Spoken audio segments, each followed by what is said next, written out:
Hoje eu resolvi currantar pelo universo criativo da Naícha Cardoso, um dos grandes nomes da nossa joalheria amazônica, e a gente vai mostrar um pouco desse universo imagético que inspira ela e que faz com que a nossa Amazônia seja representada em joias lindas e contemporâneas.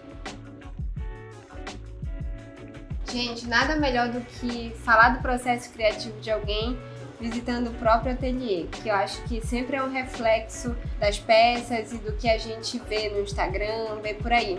E eu acho que é isso que a gente está vivendo aqui nesse ateliê, Naícha, que eu acho que eu não esperava outra coisa, assim, eu acho que eu estou mergulhando no universo Naícha, eu que sou consumidora da marca, então acompanho muito, vejo, sei de todas as coleções. E hoje a gente vai mergulhar um pouco nesse processo criativo e eu quero que tu contes um pouco de como começou essa relação com a joalheria e principalmente do teu processo criativo.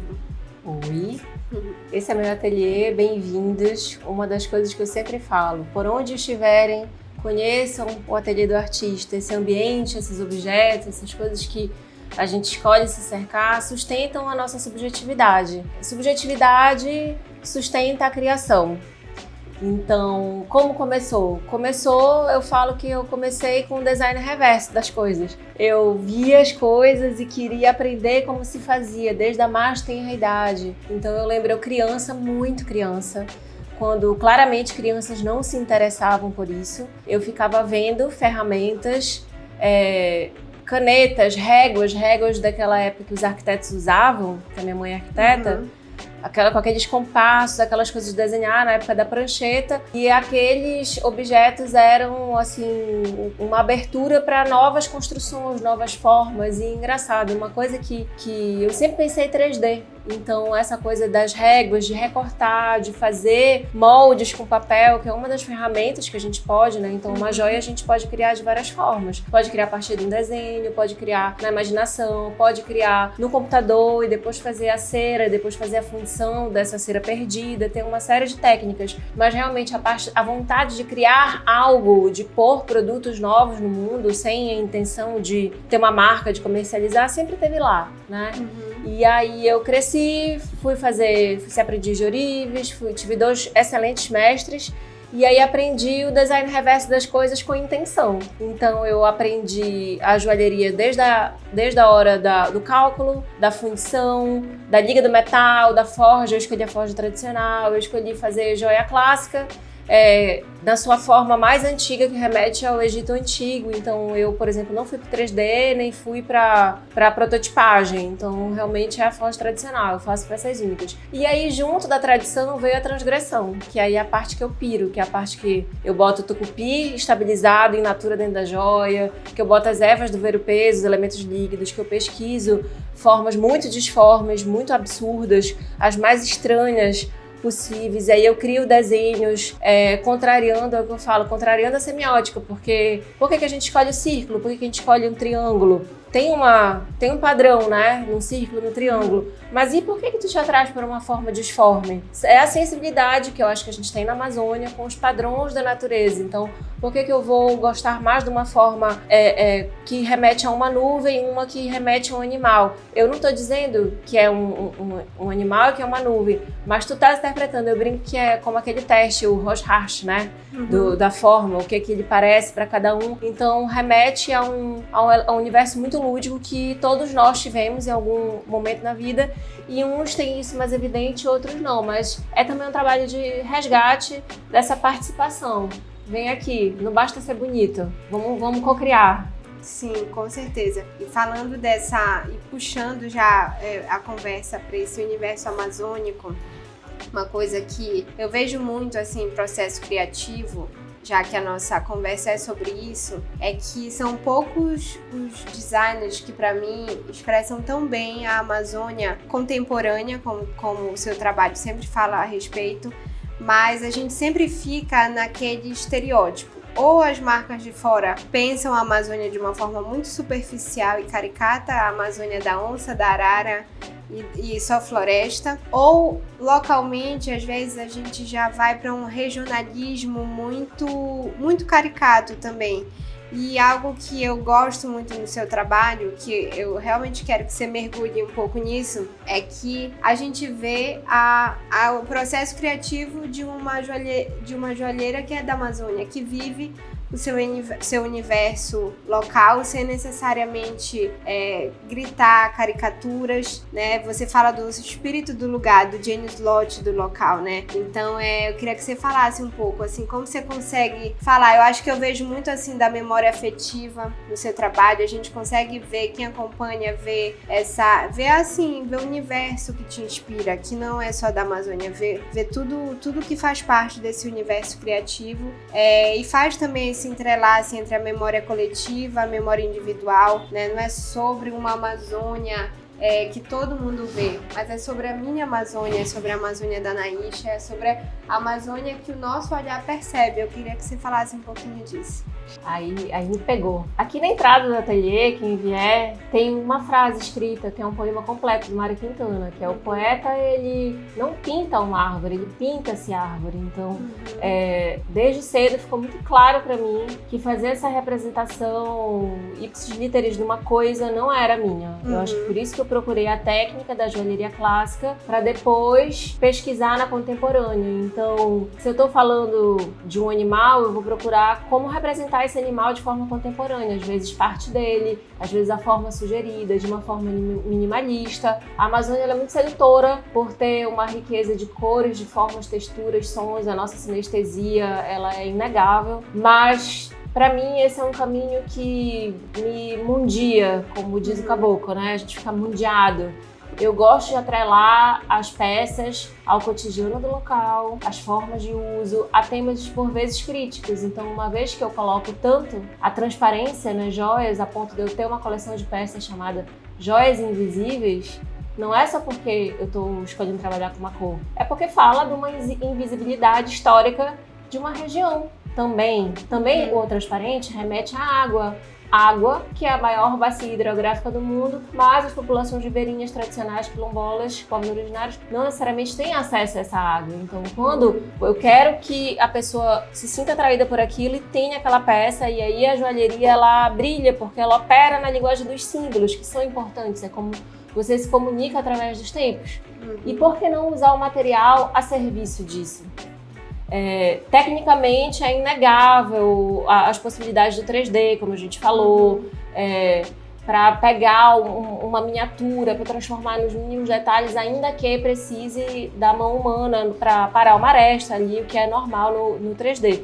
Mas eu não estou falando de uma interpretação literal. A interpretação literal nunca me interessou e nunca vai me interessar. Eu gosto mesmo de pegar um pedaço daqui, um pedaço dali, construir o que eu quero falar através desses materiais. Então eu digo que o meu material ele é imaterial, ele pode ser, eu gosto de escrever, sempre escrevi os textos das coleções, então é sobre um texto, é sobre uma frase. Agora, por exemplo, eu estou fazendo uma nova coleção permanente, são 17, que se chama Ponto Fora da Curva.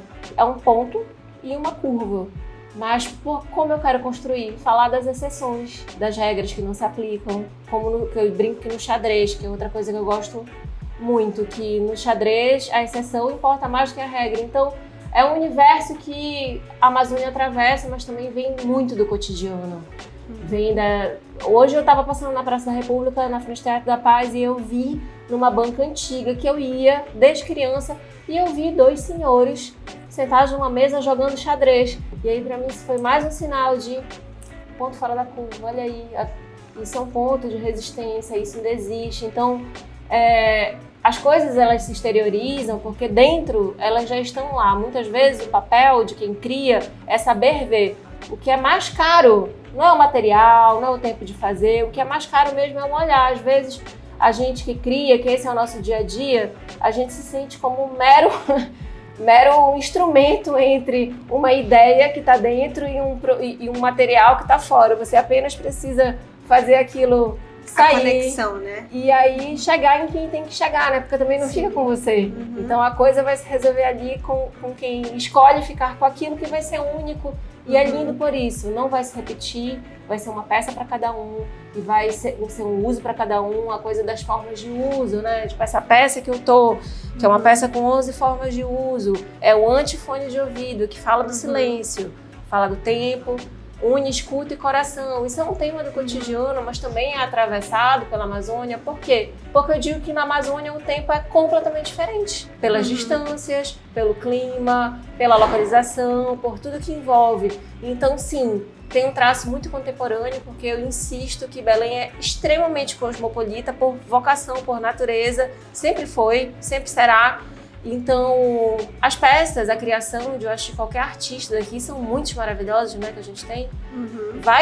Nunca vai ser algo estático. Eu acho que sempre tem padrões de movimento, de tempo. E é muito legal ver como eu represento isso, como outro artista vai representar. E isso são as Amazônias, não é a Amazônia. A gente tem que parar com essa coisa, a Amazônia, são as Amazônias. E a minha Amazônia, ela é extremamente colorida, mas a minha escala de cor ela é pro tom pastel, ela é fechada, ela é intimista, porque para mim a experiência de estar na floresta é intimista, não é essa cor das cores primárias, essa coisa super colorida. E as formas também. As formas são orgânicas, as formas são daquele microsegundo que tu vês o banzeiro ali, que é o dia a dia. Eu falei, olha só essa água que vai, faz uma onda com a corrente que vem. Então, assim, a gente está a serviço o tempo todo. E é justamente na pausa que eu digo que a coisa vem. Eu acho que é por isso que a gente tem tanta inspiração aqui, porque não tem como viver na Amazônia e não pausar. Seja na hora da pupunha com café, seja na hora da chuva, que é uma força física que te pausa. A gente é o tempo todo obrigada a fazer pausas pelo local que a gente vive. E aí o artista se esbalda. Naícha, e o que a gente vê muito no seu trabalho é um manifesto decolonial, né? Ao mesmo tempo que a gente fala muito do local, você usa muito também sobre a Amazônia contemporânea, sobre uma Amazônia que ela interage, que ela é local. Mas ao mesmo tempo ela é um manifesto decolonial. Eu queria saber, assim, queria que você falasse um pouquinho dessa harmonia, de você criar uma peça que ela é contemporânea, que ela interage em qualquer lugar, mas ela também é um manifesto, ela também é uma marcação de território da nossa cultura, de uma forma estética, de uma forma poética. E eu queria ouvir um pouco do seu olhar. A gente está vivendo uma época onde a moda ela precisa ser decolonial, ou, como disse melhor ainda o Krenak, ela precisa ser contracolonial, né? Então, desde a cadeia produtiva, de saber como se faz as coisas, o tempo que foi empregado para fazer, a coisa de não ter estoque, então os pequenos ateliês, as pequenas marcas, elas não têm esse estoque como os modelos de negócio maiores têm. Então, a coisa de ser contracolonial dentro do meu recorte Amazônia está muito na forma como eu escolhi fazer. Por exemplo, desde o uso do metal, do reuso de metais, a gente está num local muito sensível em relação ao metal. Então, não dá para um ateliê de joia não ter, desde o início, uma política para uso e reuso de metais, não é? Sim. Então, tudo isso, o produto precisa falar por si. Mas, eu digo que tem peças específicas que são joias manifesto, como as duas boias Movimento das Marés, que é o modo enchente e o modo vazante. Também fala do movimento dos rios, desses rios que estão diminuindo na época das secas, assim como o colar Rios no Peito, que é um colar de pérolas que é moldável, ele fecha, ele abre, ele vai pegando o formato do rio que você quer colocar. Também ele seco, ele é pequeno, ele grande, ele vai, assim como o rio é moldável, né? Então as peças, para mim, é importante que elas comuniquem algo.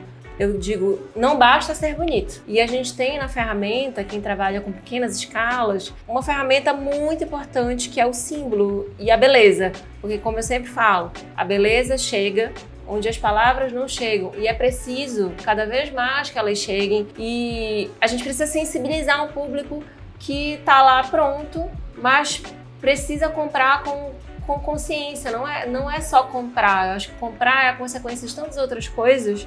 O que te leva a gostar de algo e ter algo perto do teu corpo?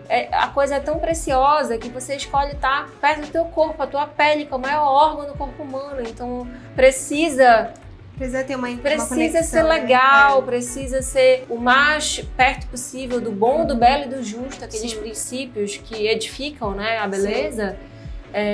E eu acredito muito no ateliê para isso, porque esse núcleozinho aqui, esse universo, que vocês vão ver os takes, ele sustenta todo esse imaginário que eu falo. Então, por exemplo, aqui tem os tijolos, que são miniaturas de tijolos. Uma pessoa de fora, ela vai chegar e ver, ai, que lindo, pois é. Quem é daqui vê isso com memória afetiva, vai olhar e vai ver, é o Círio.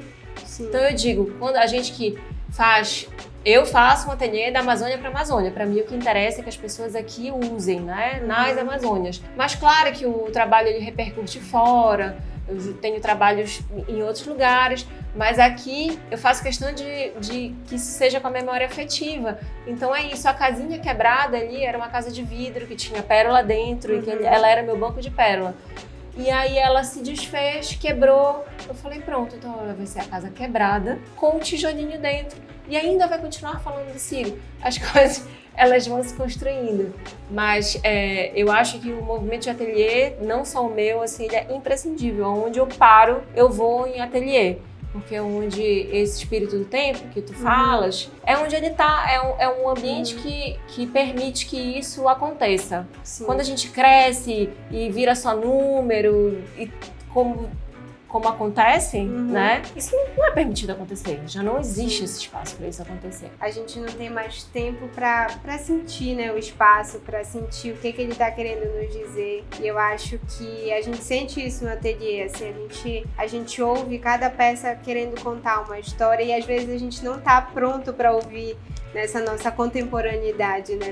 E é por isso que eu falo, tira o fone de ouvido, coloca a pérola silenciosa, a peça que une, escuta o coração. Então, a pessoa chega aqui, calma, quer um café? Então, uma outra forma de fazer a coisa e uma forma que isso se sustenta. Então, assim, isso daqui é um ateliê, mas tem também uma oficina, tem outras pessoas, não é só isso, mas isso é a parte que dá pra ver. Que eu permito que veja.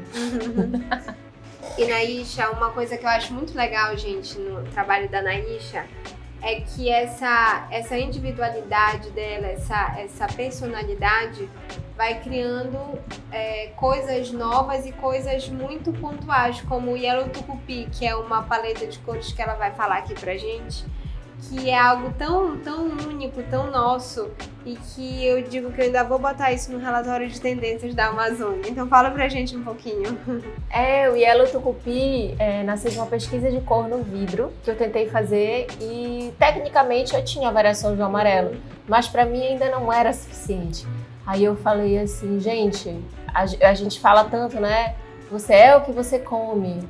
E se a gente vestir o que a gente come, pensando no design, na moda, essa coisa dos tecidos feitos de micélio, né, dos fungos, tantos elementos minerais e vegetais que dão origem a tecidos nessas experimentações, né, eu falei, por que a gente não tem o Yellow Tucupi? Porque, inclusive a brincadeira em língua inglesa é porque, assim, a nossa grande tabela de cores é a Pantone, né, então nunca teremos um Yellow Tucupi na Pantone.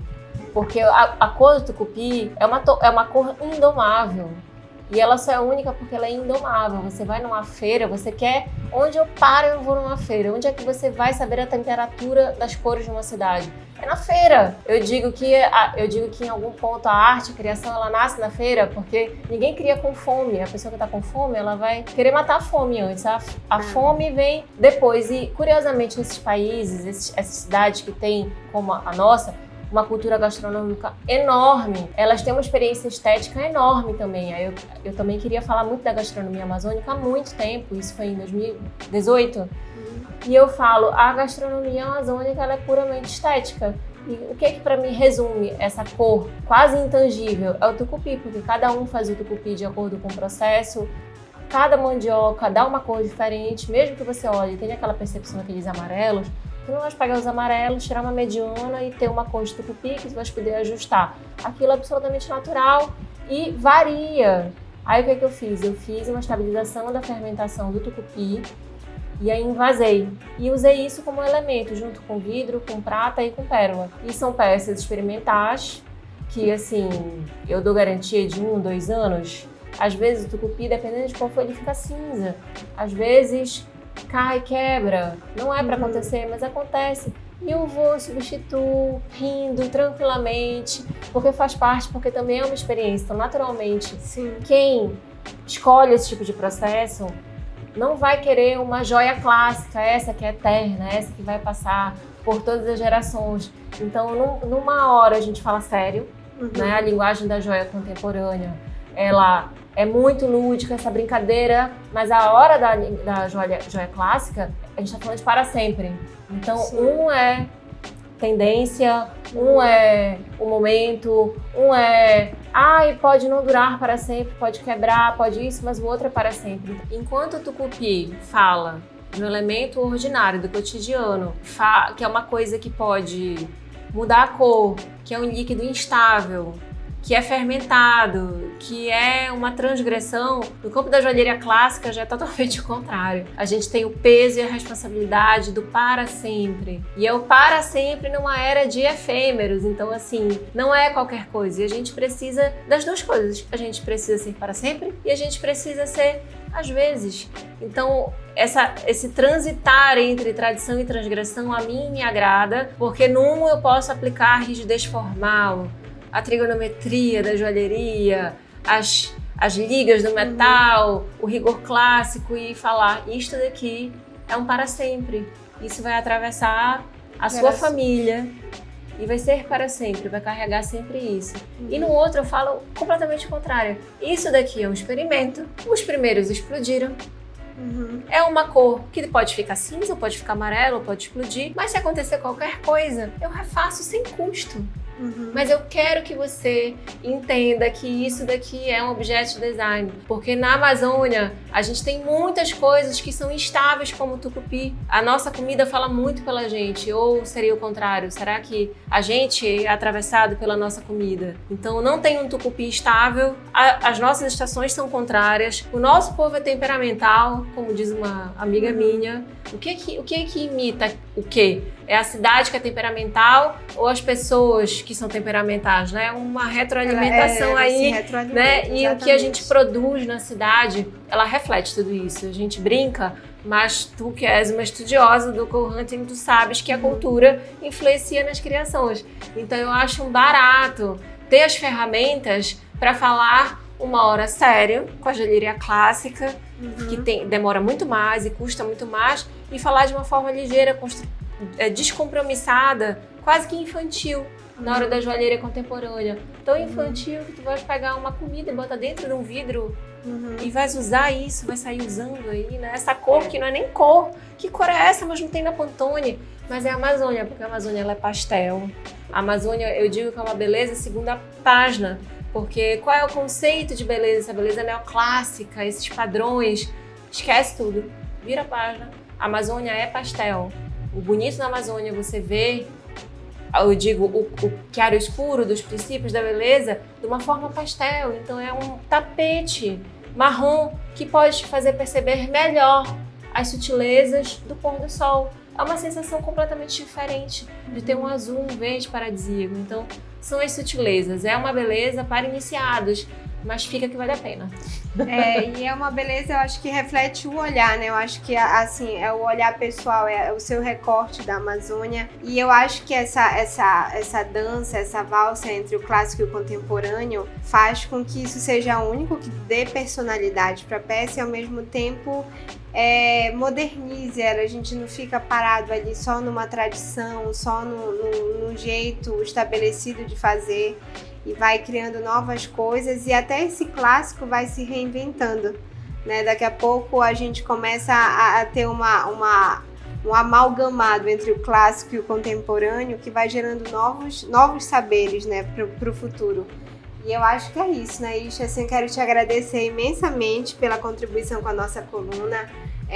Aqui, gente, é um universo imagético, é um universo de referências amazônicas.